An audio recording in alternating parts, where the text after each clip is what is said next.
ሪቬንጅ ስዊት ነው ይባላል፣ ጣፋጭ ነው ይላሉ ሰዎች።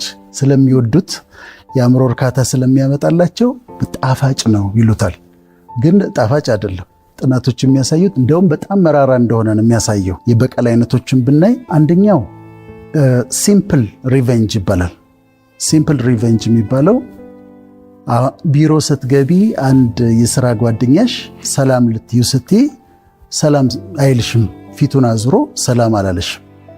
ከዛ ትናደጃለሽ። ቀኑን ሙሉ ስታሰላስዩ ትውያለሽ። በማግስቱ ጠዋት ተጠብቂና ሰላም ሊልሽ ሲል ዝም ብለሽው ትገባለሽ። ስለዚህ ይሄ እንዲህ አይነቱ ሪቬንጅ፣ እንዲህ አይነቱ በቀል ሲምፕል ሪቬንጅ ይባላል። ሁለተኛው ፋንታሲ ሪቬንጅ ይባላል።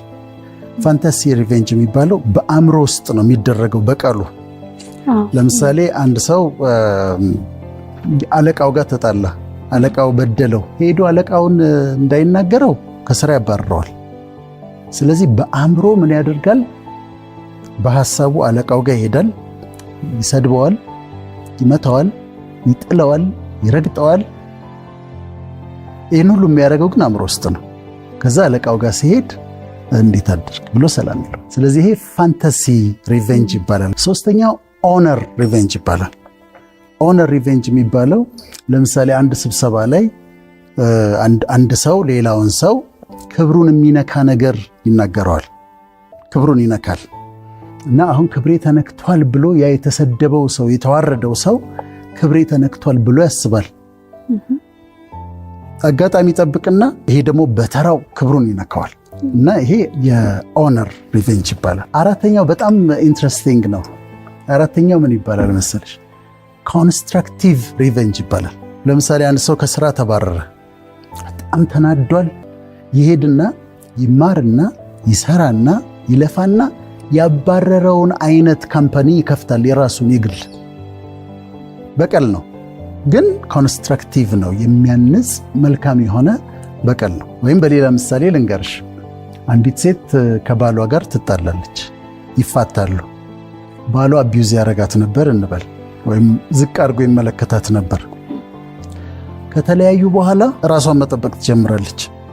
ጂም ትሄዳለች፣ ሰውነቷን ታሳምራለች፣ ትዘንጣለች፣ ፀጉሯን ትሰራለች። በፊት ሜካፕ የማትጠቀመው አሁን ሜካፕ ትጠቀማለች። ከዛ ስራ ትጀምራለች፣ ወይ ዱባይ፣ ባንኮክ ንግድ ትጀምርና ገንዘብ ማግኘት ትጀምራለች። መኪና ትገዛለች።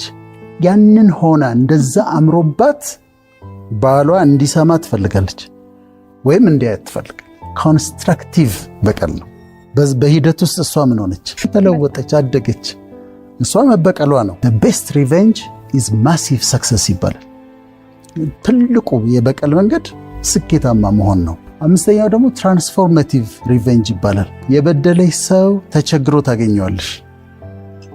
ከዛ ትሄጂና መልካም ታረጊለታለሽ። ገንዘብ ቸግሮት ከሆነ ትሰጪዋለሽ። ግን ምን እያደረግሽ ነው? እየቀጣሽው ነው። ወይም ያንቺን ፌቨር የሚያስፈልገው ቦታ ላይ ስታገኘው ፌቨር ታረጊለታለሽ፣ መልካም ታረጊለታለሽ። በዛ በጣም ደስ የሚል በቀል ይሆንልሻል አንቺ መልካም በማድረግሽ። ስድስተኛው ኮሌክቲቭ፣ ሰባት ናቸው ምነግርሽ። ስድስተኛው ኮሌክቲቭ ሪቬንጅ ይባላል። ኮሌክቲቭ ሪቬንጅ ደግሞ ግሩፕን ወይም ህዝብን ነው የምትበቀዩ። ለምሳሌ አንድ ልጅ በልጅነቱ መጥፎ ነገር ሲደረግበት፣ አባቱ ሲበደል፣ እናቱ ስትበደል እያየ ካደገ ማህበረሰቡ በድሏቸዋል፣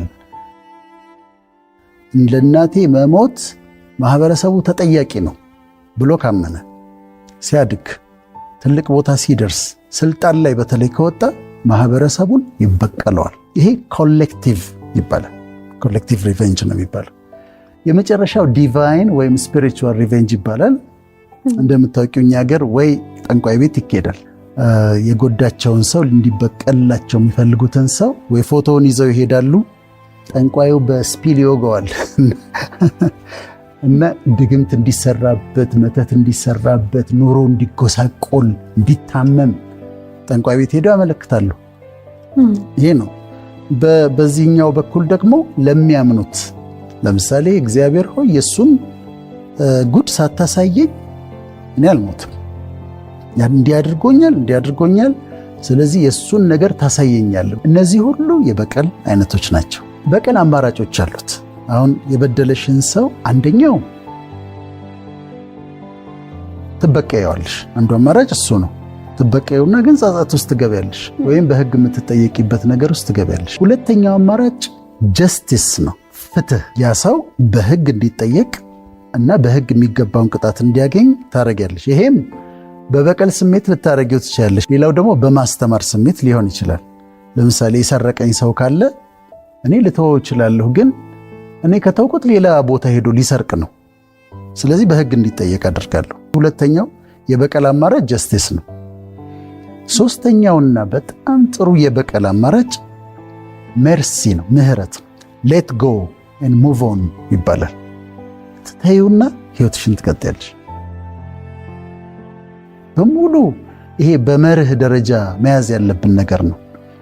ይሄን አድርጎኛል፣ በድሎኛል፣ ደግሞ በድሎኛል፣ አዎ ጎድቶኛል፣ ግን ተወዋለሁ እና ህይወቴ መቀጠል አለበት፣ ወደፊት እሄዳለሁ። መተውና ሙሉ ምህረት ማድረግ ለሰዎች ሊከብዳቸው ይችላል፣ ግን ከጉዳት የሚጠብቃቸው ራሳቸውን ሌላ ኮምፕሊኬሽን ውስጥ እንዳይገቡ የሚያረጋቸው ለህሊናቸው ጸጸት የማይሆንባቸው ነገር ምህረት ማድረግ ነው። ክፉ የሚያረግ ሰው ስለ ክፋቱ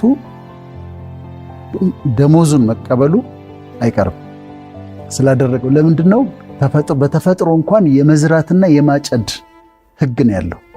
ክፋትን የዘራ ሰው ክፋትን ማጨዱ አይቀርም። ተንኮል የዘራ ሰው ተንኮልን ማጨዱ አይቀርም። በቀል ውስጥ ገብተሽ ችግር ውስጥ ከምትገቢ ትተሽው መሄድ መልካም ነው። የሚበቀል ሰው ያንን ሰው ልትጎጂው ትችያለሽ እና አንቺ ጊዜያዊ ትልቅ እርካታ ታገኛለሽ። በጣም ደስ ይልሻል። ከዛ ግን ይጸጽትሻል። እሱ ላይ ያደረግሽበት ነገር ደግሞ አንቺን በህግ የሚያስጠይቅሽ ከሆነ ደግሞ አንቺ በህግ ትጠየቂያለሽ። ስለዚህ ችግር ውስጥ ገባሽ ማለት ነው። አደጋ ደረስሽበት። ከዛ ህግ አንቺን ይጠይቅሻል። አንቺ ችግር ውስጥ ገባሽ።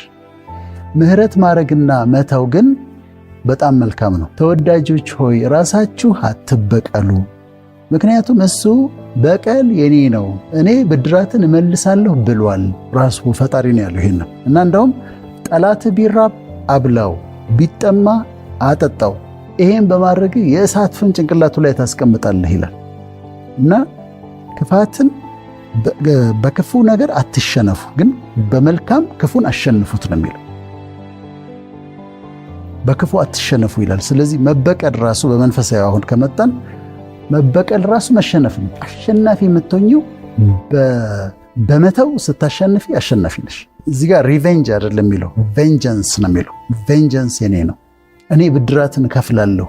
ሰው ላደረገው ነገር እኔ ዲሲፕሊን አድርጋለሁ፣ እኔ ቀጠዋለሁ፣ ለእኔ ተይልኝ የተባልሽው። ስለዚህ የምታምኝ ከሆነ ትተይለታለሽ። ወዲያው እንዲቀጡ እንፈልጋለን በመንፈሳዊ ዓለም። እኔም በበደለኝ ሰሞን እሺ ትቻለሁ፣ ምህረት አድርጌያለሁ፣ ግን እግዚአብሔር እንደሚቀጣው አውቃለሁ ብዬ እጠባበቃለሁ። ስጠባበቅ ሰውየው እያማረበት እየተሻሻለ እያደገ በቃ እንደውም ሲያገኝሽ ሁሉ ይስቃል። በቃ እሱ አምሮበታል፣ አድጓል፣ መኪና ቀይሯል፣ ቤት ሰርቷል፣ እየተስማማው ነው የሚሄደው። ከዛ ስታዩ እንኳን ሊቀጣ እያደገ እየተሻለው እያማረበት ነው የሚሄደው።